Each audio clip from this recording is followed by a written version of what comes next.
ꯑꯍꯥꯟꯕ ꯃꯛꯇꯗ ꯋꯥꯔꯤ ꯆꯐꯨ ꯆꯦꯅꯦꯜꯒꯤ ꯃꯥꯏꯀꯩꯗꯒꯤ ꯃꯌꯥꯝꯕꯨ ꯇꯔꯥꯝꯅ ꯑꯣꯛꯆꯔꯤ꯫ ꯉꯁꯤꯁꯨ ꯏꯄꯥꯒꯤ ꯏꯕꯦꯝꯃ ꯃꯆꯥꯊꯣꯏ ꯍꯥꯏꯔꯤꯕ ꯋꯥꯔꯤ ꯑꯁꯤ 7ꯁꯨꯕ ꯇꯥꯡꯀꯛ ꯑꯃꯨꯛ ꯄꯨꯗꯨꯅ ꯂꯥꯛꯆꯔꯤ꯫ ꯋꯥꯔꯤ ꯑꯁꯤ ꯀꯔꯤ ꯀꯝꯗꯧꯕꯒꯦ ꯍꯥꯏꯕꯗꯨ ꯃꯌꯥꯝ ꯄꯨꯟꯅ ꯑꯃꯨꯛ ꯇꯥꯃꯤꯟꯅꯔꯁꯤ꯫ ꯕꯤꯖꯣꯏ ꯑꯃꯝꯕ ꯃꯔꯛ ꯑꯁꯤꯗ ꯆꯦꯟꯆꯠ ꯆꯠꯂꯤ꯫ ꯇꯝꯊꯤꯔꯕ ꯃꯇꯝ ꯑꯃꯒꯤ ꯃꯇꯧꯒꯨꯝ ꯇꯞꯅ ꯇꯞꯅ ꯅꯨꯡꯁꯨ ꯃꯪꯁꯤꯜꯂꯛꯄ ꯍꯧꯔꯛꯂꯤ꯫ ꯂꯣꯏꯅꯅ ꯅꯨꯡꯁꯤꯠꯁꯨ ꯈꯥꯒ ꯋꯥꯡꯒ ꯁꯤꯠꯄ ꯍꯧꯔꯛꯏ꯫ ꯃꯇꯝ ꯑꯁꯤꯗ ꯂꯝꯕꯤꯗ ꯆꯠꯂꯝꯕ ꯃꯤꯄꯨꯝ ꯈꯨꯗꯤꯡꯁꯨ ꯃꯥꯒꯤ ꯊꯣꯡꯒꯜ ꯃꯄꯥꯗ ꯆꯦꯟꯁꯤꯟꯈꯤꯗꯨꯅ ꯂꯝꯕꯤ ꯑꯁꯤ ꯏꯇꯥꯛ ꯇꯛꯁꯤꯜꯂꯛꯂꯤ꯫ ꯕꯤꯖꯣꯏ ꯊꯣꯏꯅꯗꯤ ꯑꯀꯤꯕ ꯄꯣꯛꯂꯝꯗꯕꯅꯤ, ꯑꯗꯨꯕꯨ ꯇꯧꯔꯛꯂꯤꯕ ꯐꯤꯚꯝ ꯑꯁꯤ ꯑꯇꯟꯕ ꯑꯀꯤꯕ ꯑꯃꯁꯨ ꯍꯦꯛ ꯄꯣꯛꯂꯛꯏ꯫ ꯑꯗꯨꯕꯨ ꯃꯆꯥꯒꯤ ꯅꯨꯡꯁꯤꯃꯩꯅ ꯉꯥꯎꯔꯕ ꯍꯦꯃꯟꯈꯤꯕꯅ ꯑꯀꯤꯕ ꯀꯌꯥ ꯑꯁꯤꯕꯨ ꯇꯨꯡꯀꯣꯏꯅꯗꯨꯅ ꯍꯧꯖꯤꯛꯁꯨ ꯂꯝꯕꯤ ꯑꯁꯤꯗ ꯆꯦꯜꯂꯛꯏ꯫ ꯇꯨꯡꯗ ꯂꯥꯞꯇꯛꯅ ꯄꯥꯏꯔꯛꯂꯤꯕ ꯁꯛꯄꯤ ꯈꯔꯁꯤꯅꯁꯨ ꯕꯤꯖꯣꯏꯒꯤ ꯀꯣꯛꯊꯛ ꯃꯄꯥ ꯂꯥꯟꯅ ꯄꯥꯏꯈꯤꯕꯗ ꯈꯣꯟꯖꯦꯜ ꯊꯣꯛꯅ ꯈꯣꯡꯂꯛꯄ ꯑꯁꯤꯗ ꯕꯤꯖꯣꯏ ꯅꯣꯡꯊꯛꯇ ꯌꯦꯡꯈꯠꯂꯨꯏ꯫ ꯅꯣꯡꯁꯨ ꯍꯨꯔꯨ ꯍꯨꯔꯨ ꯂꯩꯅ ꯂꯩꯅ ꯄꯥꯏꯔꯤꯕ ꯃꯝꯂꯤ ꯃꯝꯂꯤ ꯇꯧꯕ ꯃꯔꯛ ꯑꯁꯤꯗ ꯁꯦꯛꯄꯤ ꯁꯪꯒꯨ ꯑꯃꯅ ꯄꯥꯏꯈꯤꯕꯗꯨ ꯎꯔꯤ꯫ ꯕꯤꯖꯣꯏ ꯈꯪꯂꯤ ꯃꯇꯝ ꯑꯁꯤ ꯑꯆꯨꯝꯕ ꯃꯇꯝꯗꯤ ꯅꯠꯇ꯭ꯔꯤ, ꯀꯔꯤꯒꯨꯝꯕ ꯊꯧꯗꯣꯛ ꯑꯃꯗꯤ ꯂꯩꯔꯤ ꯍꯥꯏꯕꯁꯤ꯫ ꯍꯥꯏꯅꯔꯤꯉꯩ ꯃꯤꯀꯨꯞ ꯑꯁꯤꯗ ꯅꯣꯡ ꯃꯃꯤ ꯐꯥꯛꯁꯜꯂꯛꯄꯁꯨ ꯍꯧꯔꯛꯂꯤ꯫ ꯑꯗꯨꯅ ꯅꯣꯡꯊꯥꯡ ꯑꯃꯨꯛ ꯌꯩꯔꯛꯄꯗ ꯕꯤꯖꯣꯏ ꯑꯗꯨ ꯃꯁꯥꯗꯨ ꯁ꯭ꯋꯥꯏ ꯁ꯭ꯋꯥꯏ ꯂꯥꯎꯏ꯫ ꯂꯝꯕꯤꯗ ꯆꯠꯅꯔꯝꯕꯗꯨꯁꯨ ꯅꯣꯡ ꯆꯣꯠꯂꯅꯤ ꯍꯥꯏꯗꯨꯅ ꯌꯨꯝꯁꯤꯡꯗ ꯆꯦꯟꯁꯤꯟꯅꯈ꯭ꯔꯤ꯫ ꯑꯗꯨꯕꯨ ꯕꯤꯖꯣꯏꯗꯤ ꯂꯝꯕꯤ ꯑꯁꯤꯗ ꯎꯅꯥ ꯋꯥꯅꯥ ꯀꯌꯥꯅ ꯆꯥꯏꯊꯣꯔꯛꯂꯤꯕ ꯃꯤꯠ ꯄꯥꯡꯕꯁꯨ ꯀꯌꯥ ꯅꯨꯡꯉꯥꯏꯇꯕ ꯅꯨꯡꯁꯤꯠ ꯃꯔꯛ ꯑꯁꯤꯗ ꯑꯗꯨꯝ ꯆꯠꯂꯤ꯫ ꯈꯔ ꯆꯦꯜꯂꯛꯄꯒ ꯃꯍꯥꯛꯅꯁꯨ ꯌꯥꯝꯅ ꯇꯟꯕ ꯑꯗꯨꯒ ꯃꯌꯥꯝꯅꯁꯨ ꯌꯥꯝꯅ ꯇꯟꯕ ꯈꯣꯡꯅꯥꯡ ꯑꯆꯧꯕ ꯑꯃ ꯍꯧꯔꯤꯕ ꯑꯗꯨꯒꯤ ꯃꯄꯥ ꯌꯧꯁꯤꯜꯂꯛꯂꯤ꯫ ꯅꯣꯡ ꯃꯃꯤꯠ ꯑꯃꯨꯛ ꯐꯥꯛꯂꯛꯄꯗ ꯈꯣꯡꯅꯥꯡ ꯑꯗꯨꯒꯤ ꯁꯛꯇꯝ ꯑꯗꯨ ꯑꯃꯨꯛ ꯎꯕ ꯃꯇꯝꯗꯁꯨ ꯕꯤꯖꯣꯏ ꯈꯪꯄ꯭ꯔꯦꯛ ꯈꯪꯉꯤ꯫ ꯈꯣꯡꯅꯥꯡ ꯃꯄꯥ ꯑꯁꯤ ꯍꯦꯛ ꯌꯧꯕꯒ ꯈꯣꯡꯅꯥꯡꯒꯤ ꯎꯔꯤ ꯋꯥꯔꯤ ꯃꯌꯥꯝ ꯌꯥꯟꯊꯔꯛꯂꯤꯕ ꯑꯗꯨ ꯊꯣꯔꯣꯛ ꯅꯣꯝꯕ ꯍꯧꯔꯛꯏ꯫ ꯕꯤꯖꯣꯏ ꯅꯨꯡꯁꯤꯠꯅ ꯁꯤꯠꯄꯒꯤ ꯅꯣꯝꯂꯤ ꯃꯥꯜꯂꯤ ꯈꯜꯂꯤ, ꯑꯗꯨꯕꯨ ꯅꯤꯛꯂꯤꯕ ꯃꯑꯣꯡ ꯑꯗꯨ ꯈꯨꯅꯤꯛ ꯆꯥꯗꯕꯅꯤꯅ ꯕꯤꯖꯣꯏ ꯍꯥꯏꯐꯦꯠ ꯌꯦꯡꯈꯠꯂꯨꯏ꯫ ꯃꯇꯝ ꯑꯗꯨꯗ ꯃꯤꯒꯤ ꯁꯥꯕꯥꯟ ꯑꯣꯏꯕ ꯑꯃ ꯃꯀꯣꯛꯅ ꯌꯨꯡꯅ ꯎꯔꯤꯁꯤꯡ ꯑꯗꯨꯗ ꯀꯨꯝꯊꯔꯛꯄꯗꯣ ꯍꯦꯛ ꯎꯔꯨꯔꯤ꯫ ꯃꯗꯨꯗ ꯕꯤꯖꯣꯏ ꯍꯩꯅꯗꯦ ꯍꯥꯏꯗꯨꯅ ꯂꯥꯎꯔꯤ꯫ ꯃꯍꯥꯛꯅ ꯂꯥꯎꯔꯨꯕ ꯑꯗꯨꯗ ꯀꯤꯔꯕ꯭ꯔꯥ ꯀꯩꯅꯣ ꯈꯪꯗꯦ, ꯑꯃꯨꯛ ꯃꯊꯛꯂꯣꯝꯗ ꯆꯦꯟꯈꯠꯈ꯭ꯔꯦ꯫ ꯑꯗꯨꯒ ꯑꯃꯝꯕ ꯃꯔꯛ ꯑꯁꯤꯗ ꯃꯃꯤꯠꯇꯃꯛ ꯂꯪꯇ꯭ꯔꯤꯛ ꯂꯪꯅ ꯄꯥꯡꯊꯣꯔꯛꯇꯨꯅ ꯃꯨꯟꯅ ꯌꯦꯡꯉꯛꯏ꯫ ꯃꯇꯝ ꯑꯁꯤꯗ ꯕꯤꯖꯣꯏ ꯌꯨꯡꯒꯨꯝꯕ ꯑꯣꯏꯔꯝꯕꯣꯏ ꯈꯜꯂꯨꯕꯅꯤ, ꯑꯗꯨꯕꯨ ꯈꯪꯍꯧꯗꯅ ꯋꯥꯈꯜ ꯑꯃ ꯈꯜꯂꯛꯏ, ꯃꯗꯨꯗꯤ ꯃꯤꯅ ꯈꯪꯅ ꯇꯥꯔꯤꯕ ꯈꯨꯜ ꯑꯁꯤꯗ ꯃꯇꯧ ꯀꯔꯝꯅ ꯁꯥ ꯌꯨꯡ ꯂꯩꯒꯅꯤ ꯍꯥꯏꯅ꯫ ꯈꯟꯅ ꯌꯦꯡꯂꯤꯉꯩ ꯃꯤ ꯑꯃꯥꯟꯕ ꯁꯥ ꯑꯗꯨ ꯎꯁꯥ ꯑꯃꯗ ꯇꯣꯡꯗꯨꯅ ꯂꯩꯔꯝꯕꯗꯒꯤ ꯇꯞꯅ ꯍꯧꯒꯠꯂꯛꯏ꯫ ꯕꯤꯖꯣꯏ ꯃꯗꯨ ꯌꯦꯡꯂꯝꯗꯅ ꯆꯦꯜꯂꯛꯑꯒꯦ ꯈꯟꯕꯁꯨ ꯉꯝꯗ꯭ꯔꯗꯨꯅ ꯇꯧꯔꯤꯕ ꯑꯗꯨ ꯌꯦꯡꯂꯤ꯫ ꯐꯝꯂꯝꯕꯗꯒꯤ ꯍꯧꯒꯠꯂꯛꯄ ꯃꯇꯝꯗꯗꯤ ꯃꯤ ꯑꯃꯒꯤ ꯁꯥꯕꯥꯟ ꯇꯧꯔꯛꯂꯤ, ꯑꯗꯨꯒ ꯇꯞꯅ ꯃꯈꯨꯠ ꯑꯅꯤꯗꯨ ꯑꯣꯟꯊꯣꯔꯛꯄ ꯃꯇꯝꯗꯗꯤ ꯃꯁꯥ ꯄꯥꯟꯕ ꯃꯈꯨꯠ ꯑꯅꯤꯗꯨꯅ ꯃꯐꯝ ꯑꯗꯨ ꯀꯨꯞꯁꯤꯟꯗꯨꯅ ꯊꯝꯈ꯭ꯔꯤ꯫ ꯃꯇꯝ ꯑꯁꯤꯗ ꯕꯤꯖꯣꯏ ꯈꯪꯂꯤ ꯃꯗꯨꯗꯤ ꯃꯁꯤ ꯀꯔꯤ ꯅꯠꯇ꯭ꯔꯤ, ꯇꯝꯅ ꯂꯥꯏꯒꯤ ꯕꯨꯠꯅꯤ ꯍꯥꯏꯕꯗꯣ ꯈꯪꯕꯗꯒꯤ ꯕꯤꯖꯣꯏ ꯑꯃꯨꯛ ꯍꯟꯅ ꯌꯦꯡꯂꯝꯗꯅ ꯃꯐꯝ ꯑꯁꯤꯗꯒꯤ ꯆꯦꯟꯆꯠ ꯆꯠꯂꯤ꯫ ꯃꯍꯥꯛꯅ ꯆꯦꯟꯊꯣꯛꯄ ꯃꯇꯝ ꯑꯁꯤꯗ ꯃꯊꯛꯇꯒꯤ ꯃꯈꯥꯗ ꯐꯜ ꯂꯥꯎꯅ ꯆꯣꯡꯊꯔꯛꯄꯒꯤ ꯃꯈꯣꯜꯁꯨ ꯇꯥꯔꯛꯏ, ꯑꯗꯨꯕꯨ ꯍꯥꯟꯅꯗꯤ ꯌꯦꯡꯂꯝꯗ꯭ꯔꯤ꯫ ꯀꯟꯅ ꯆꯦꯜꯂꯛꯏ꯫ ꯉꯥꯏꯍꯥꯛ ꯑꯁꯤꯗꯗꯤ ꯃꯆꯥꯅꯨꯄꯤ ꯑꯗꯨꯒꯤ ꯋꯥꯈꯜ ꯐꯥꯎ ꯀꯥꯎꯔꯨꯔꯤ꯫ ꯑꯗꯨꯕꯨ ꯇꯨꯡꯗ ꯂꯩꯍꯧꯔꯤꯕ ꯊꯋꯥꯏ ꯑꯁꯤꯗꯤ ꯅꯣꯛꯂꯗꯨꯅ ꯃꯁꯥꯗꯣ ꯈꯞꯂꯒ ꯕꯤꯖꯣꯏꯕꯨ ꯇꯥꯟꯅꯔꯛꯏ꯫ ꯄꯨꯝꯅꯃꯛꯁꯤꯡ ꯑꯁꯤ ꯂꯇꯥꯅ ꯑꯁꯣꯝꯗ ꯅꯣꯛꯅ ꯃꯃꯤꯠꯇꯨ ꯎꯁꯤꯟꯗꯨꯅ ꯈꯨꯔꯥꯏ ꯆꯟꯗꯨꯅ ꯌꯨꯝꯌꯥꯏ ꯑꯁꯤꯗ ꯐꯝꯂꯤꯕꯅꯤ꯫ ꯃꯍꯥꯛꯀꯤ ꯑꯀꯣꯏꯕꯗꯁꯨ ꯐꯠꯇ꯭ꯔꯕ ꯑꯃꯨꯕ ꯊꯋꯥꯏ ꯀꯌꯥ ꯑꯃꯁꯨ ꯏꯀꯣꯏ ꯀꯣꯏꯁꯤꯟꯗꯨꯅ ꯀꯣꯏꯄꯥꯏ ꯄꯥꯏꯔꯤ꯫ ꯁꯣꯝꯗꯅ ꯁꯨꯔꯃꯂꯥ ꯃꯄꯨꯔꯣꯏꯕ ꯑꯗꯨ ꯁꯝꯗꯨꯅ ꯊꯣꯡꯖꯤꯜ ꯑꯗꯨꯗꯩ ꯀꯥꯟꯊꯣꯔꯛꯂꯒ ꯁꯨꯏ ꯕꯣꯛꯁ ꯑꯗꯨ ꯃꯈꯨꯠꯇꯨꯅ ꯃꯥꯏ꯫ ꯁꯨꯏꯗꯨ ꯊꯥꯔꯕꯗ ꯃꯩꯗꯤ ꯑꯃꯠꯇ ꯉꯥꯟꯗ꯭ꯔꯦ꯫ ꯁꯣꯂꯔ ꯕꯦꯇ꯭ꯔꯤꯒꯤ ꯃꯩꯁꯨ ꯉꯥꯟꯗ꯭ꯔꯕꯅꯤꯅ ꯍꯧꯖꯤꯛ ꯄꯨꯡꯃꯝ ꯃꯝꯂꯤ꯫ ꯉꯥꯜꯂꯤꯕ ꯍꯥꯏꯕꯕꯨ ꯃꯄꯥꯜꯗꯒꯤ ꯆꯪꯂꯛꯄ ꯃꯩꯉꯥꯜ ꯈꯖꯤꯛꯈꯛꯅꯤ꯫ ꯎꯄꯥꯏ ꯂꯩꯇ꯭ꯔꯕ ꯃꯈꯣꯏ ꯑꯅꯤ ꯑꯗꯨ ꯇꯞꯅ ꯁꯝꯂꯗꯨꯅ ꯃꯥꯔꯒ ꯂꯥꯛꯄꯗ ꯁ꯭ꯇꯥꯔ ꯃꯅꯥꯛꯇ ꯌꯧꯔꯤ꯫ ꯑꯗꯨꯕꯨ ꯂꯨꯔꯤꯕꯗꯤ ꯐꯖꯅ ꯆꯨꯝꯅ ꯐꯥꯎ ꯊꯥꯡꯕ ꯉꯝꯗ꯭ꯔꯕ ꯃꯈꯣꯏ ꯑꯅꯤ ꯑꯗꯨ ꯀꯝꯗꯧꯅ ꯃꯐꯝ ꯑꯁꯤꯗ ꯀꯨꯝꯊꯔꯛꯀꯗꯣꯏꯅꯣ ꯍꯥꯏꯕꯁꯤꯅꯤ꯫ ꯑꯁꯨꯝꯅ ꯃꯈꯣꯏ ꯑꯅꯤꯅ ꯂꯦꯞꯇꯨꯅ ꯂꯩꯔꯤꯉꯩ ꯇꯨꯡꯂꯣꯝꯗꯥꯏ ꯃꯆꯥꯊꯣꯏ ꯃꯈꯨꯠ ꯑꯗꯨ ꯇꯤꯡꯊꯣꯛꯇꯨꯅ ꯎꯞꯄꯒ ꯁꯤꯠꯂꯒ ꯂꯥꯛꯏ꯫ ꯃꯈꯣꯜ ꯑꯗꯨ ꯈꯔ ꯇꯥꯔꯛꯄꯗꯒꯤ ꯁꯨꯔꯃꯂꯥꯁꯨ ꯇꯨꯡ ꯑꯣꯟꯊꯣꯛꯇꯨꯅ ꯌꯦꯡꯂꯨꯕ ꯃꯇꯝꯗ ꯑꯃꯝꯕ ꯃꯔꯛ ꯑꯁꯤꯗꯒꯤ ꯃꯈꯨꯠ ꯑꯅꯤ ꯇꯤꯡꯊꯣꯛꯂꯛꯂꯒ ꯁꯨꯔꯃꯂꯥꯒꯤ ꯈꯨꯖꯦꯡ ꯑꯅꯤꯃꯛ ꯇꯥꯞ ꯂꯥꯎꯅ ꯄꯥꯏꯔꯛꯏ꯫ ꯃꯗꯨꯗ ꯁꯨꯔꯃꯂꯥ kanna amuktang lauramlaga makot anido khangsing singbadagi stair romda tharo tharo onthore Maduda mamai khari yesin pambomda khari yesin tawduna ontharakpada surmala masado pungtek tek padum tawi aduga Rajesh de yamda sonda konthaduna faklangada ngaklo piduna lehawi makha yobada surmala gen phawbudi tari adubu masama u adudi pungtek tekli aduna anaba khangba ngamdruduna kapli matam asida laknaba yaba amagi matagum mai aduso amuk lagli adubu fatpa tawduna khappi adusu surmalagi mamita yomlaba mit aduna uhoba asi Rajesh na karimata haiba ngamda yamna upai leitana nga thaduna lepliba adugi manakanda masa thoina makut samduna lepliba du uri maduda surmala makut du tingthoktuna awafamdagi kanbiyo haizabagi maong tawri adubu angang asinadi momon tawduna yengduna leiri maido amung mutkhraga amung lakpadadi masa thoi phaglang aduda tung onthoktuna naptana kakhatli mathangdaso asumaina amung ngalakpada tamna kakhatkibagi maong tawba asida surmala thamoi kairi kapna tengthari ikon konbada Rajesh ke lenjumda angang asi tongkhri matam asidadi Rajesh ke makhonga du tapna thadoraktuna amambaka amada manungda chingsingkhri surmala de masi yengtuna kaptuna lauduna makhada lehawi wakhalda asumna khalai tamo nangai boro wanuko ai upaya mata letre kana kaptuna mami adu usinuna kaple adubu ikhang khangaudana surmala chaina mayam asina wan thakri somdana bizoi khara somchelakpada hanubi amakak lambi aduda theini mokhang kolaga chelambadu aduda thengnaringai matamadadi kari sukhaladi adubu kitang hentorakpadadi athengba numidang asida kamdauna karigidama hanubi asina satoino khalakpada bijoi chelambadagi chap lepi aduga tungphat onthorei hanubi adu mokhang adu konthaduna chaisu aduga loinana adum satuna lerami maduda bijoi chingnaraduna ima haina kauri ahanba kawbudadi khara tapana maram oiraga tara dramali karisu monghadi anira ohumlak hanjin hauna kawbudadi hanubi adu chalamadagi chap lepkhri mahaksu bijoi khongthang khajik thangjinli aduga amu kawi ima bu soideiro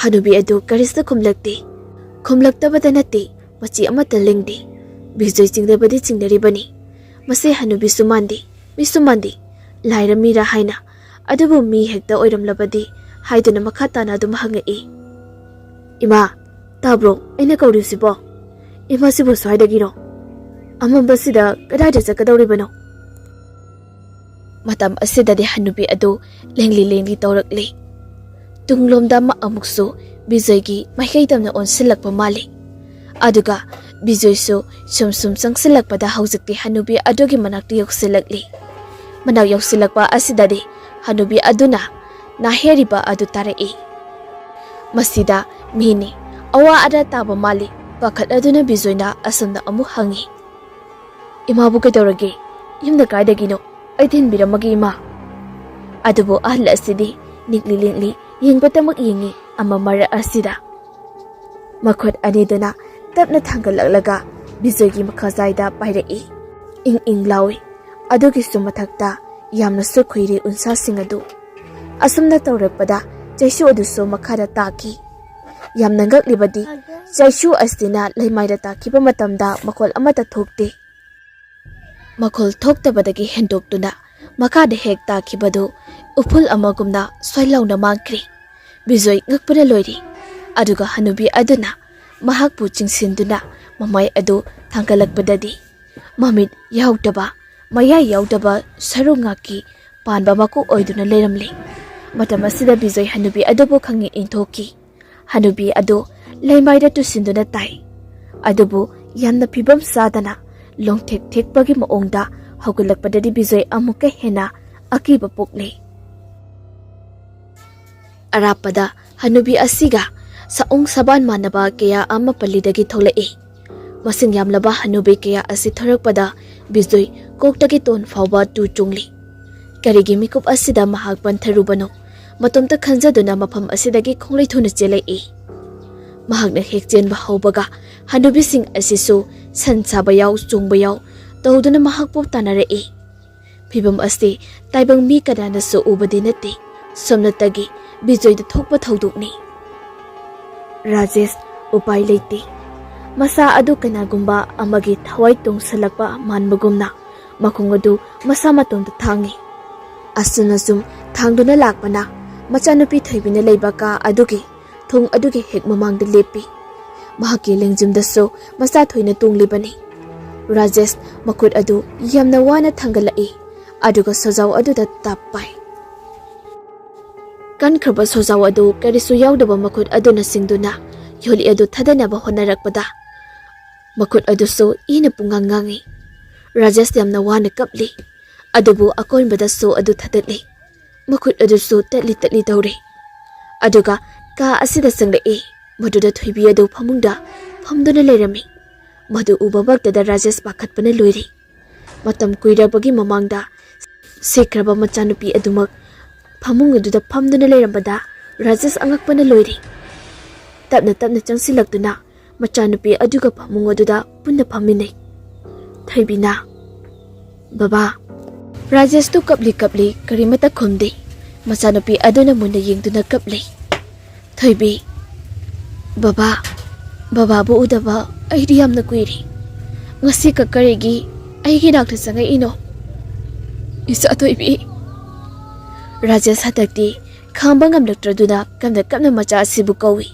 Adubu macha asidadi karimata khumlakti aduga mahaki pendaba adu oina phungdorai. Babada aise apok pinasana tena soyum asida so adom lo senduna thamba natra.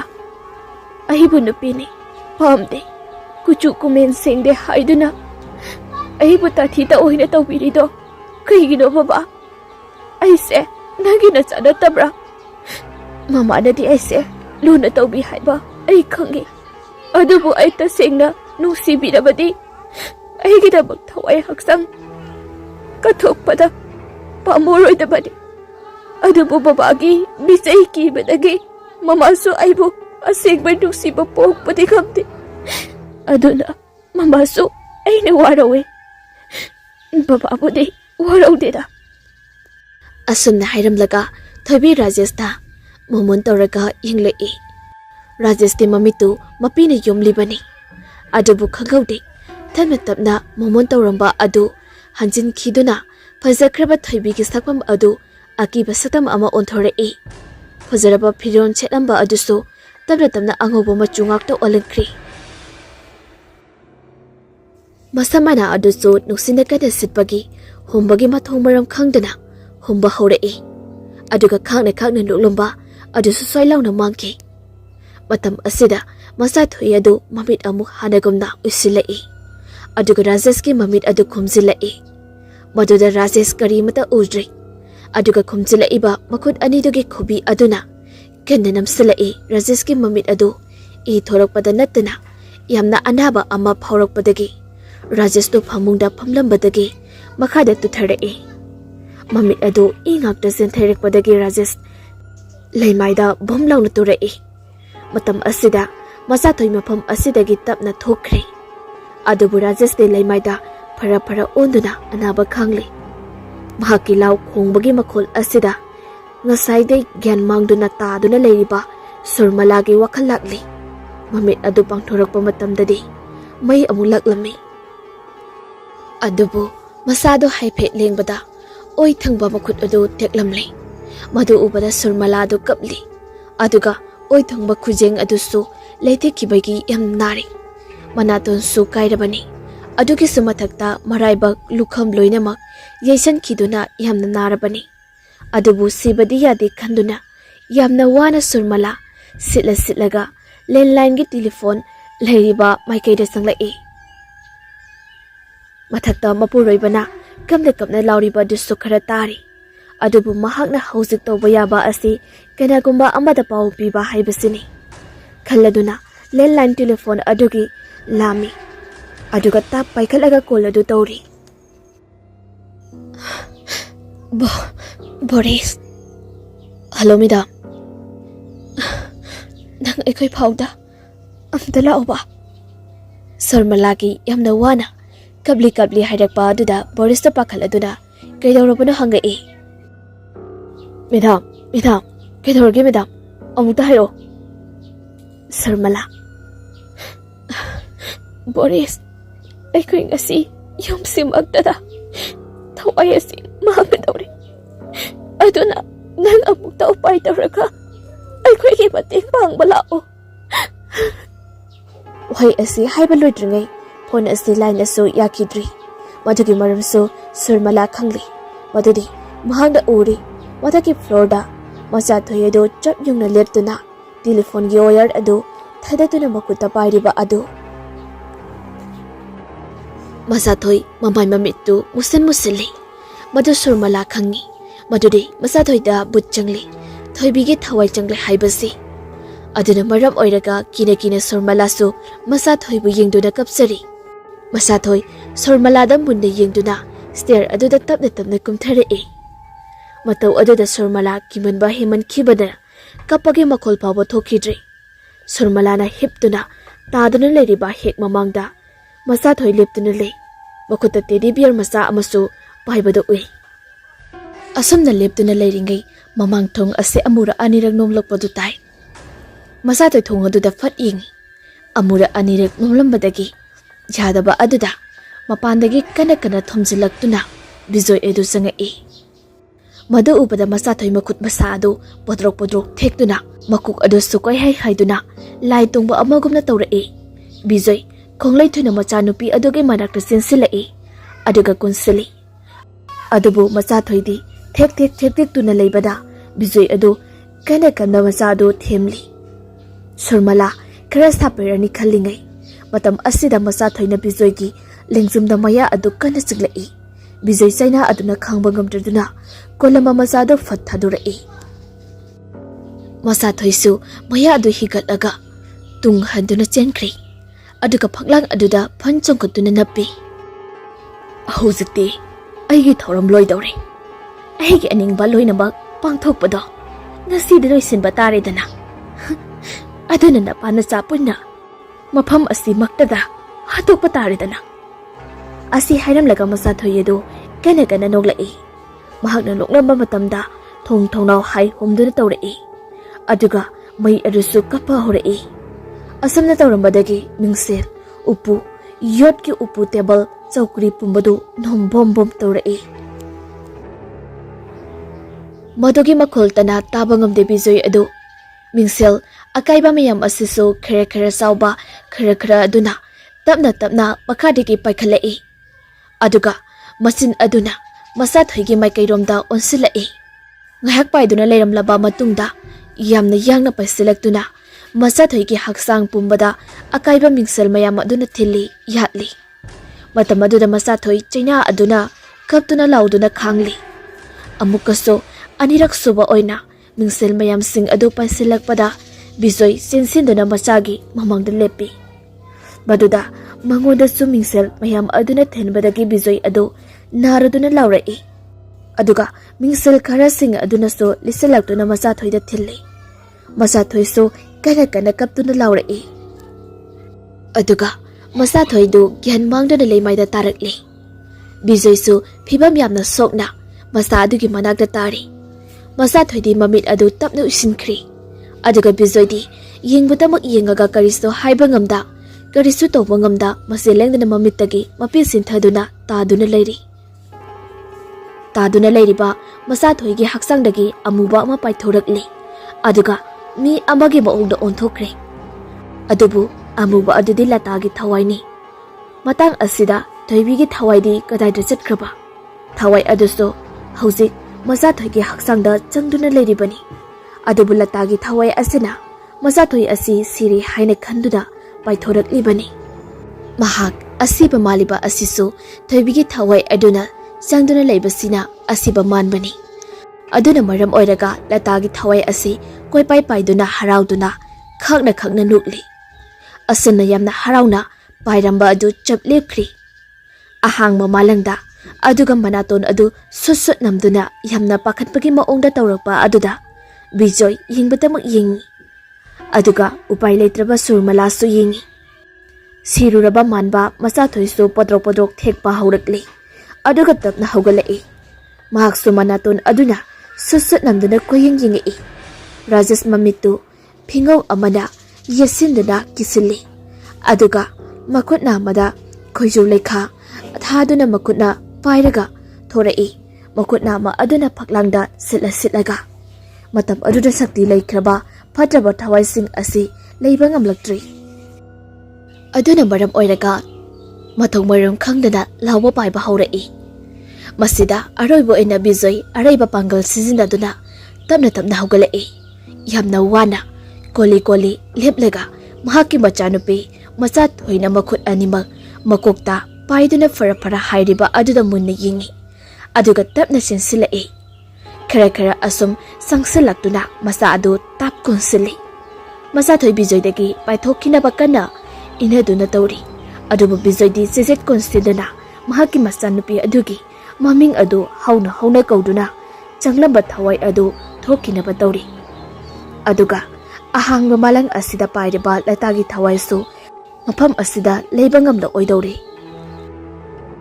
aduna maram oiraga sobda sulatagi haksang asi laihau tawba amagumda thak nomba haurai mahaki akoibada pairiba thawai kaya asisu kapda launabagi makhol oirakli Bijoygi yum asi mahung ama tawrakpadagi thangnaba yumda leiriba Bijoygi manaw pathokpa asisu imungdagi thoklai aduga Bijoygi yumda yengai karino le tamo Bijoy dubo yumsida leitaba jala yumse kaino mai tawine nungsit kasu yam sitline tawriside tomal waising asi haina Bijoygi mayumda sangai imungda thaliba latil adu khapli tawba asi kharadi singnari tomal su aduna Bijoy bu kobagi mahutta septha duna mangolda kakhalai manungda lata adu sarai hobagumna tawri mahaki khonjel adu hairap tariba tomal hena singnaraduna thongjingi ahoba khara leiriba aduda sangsilduda hek yingi mahakna sangsinduna yingluba matamdadi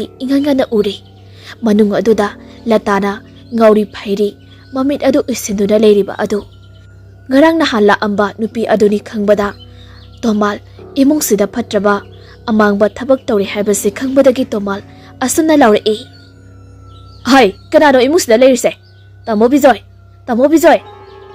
leitabro mikau asila ta sutari bani adubu tar sutana upai di leitana mamai mamitu gyanmen tadana phara hairi asimakni Rajesh ki yumda latagi thawai asina koipai paiduna leiriba ase khangba ngamlakturduna latagi thawai ase imungdagi paithoraknaba thonglomda paithorai adubu thongjin hek yawbaga kanagumba amana makut thingsilai makutuda ibudau pakhang-bagi ahekpa saktam yawbadu uttuna masida lata amuke hena khangba ngamdraduna kapna launa amu koipai paisilai thongjil adudagi Boris thauna leina changlai khuta photo adu paiduna sangsinduna mahakna hijabi laison sonjilai matang asida de lata upai leiroidawri yamna luba tanpham haibadu oiri lata hauji aduga asomdasu tomal thong asi namkhai kadawri